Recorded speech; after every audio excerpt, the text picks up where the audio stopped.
Yani Baba Kim, uko na audacity ya kuchafua meza na mtoto wako ana school fees?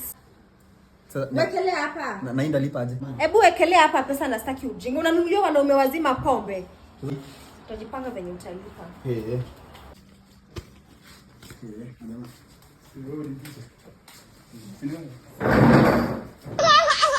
Sasa majamaa, si tuchanga.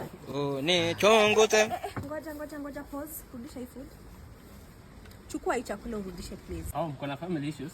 Baba Kim, uko na all the money in the world ya kukaa chini kwa hoteli uitishe chakula na mtoto wako Kim amelala njaa, si ndio?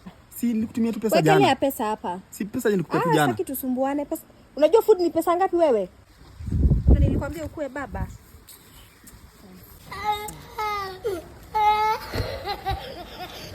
Si bugu weka hii. Unaona sasa? Okay. Sawa. Baba Kim, yani uko na audacity ya kuentertain msichana hapa na mtoto wako hujamlipia pesa entertainment? Pesa trips nilikupea. Haikutosha hata mama yake tunakuja kama package. Haijatosha hata mimi nataka kwenda sherehe, kelea hapa pesa. Sasa sherehe tena. Mimi ndo nilikwambia upate mtoto. Na pia mimi nipe. Shika, unajua nyingine ilikuwa ya wivu. Sababu shika hii, unajua naweza nyang'anywa wote. Sawa, si sasa uende sasa. Unaona bibi mama maana kaje. It is finished.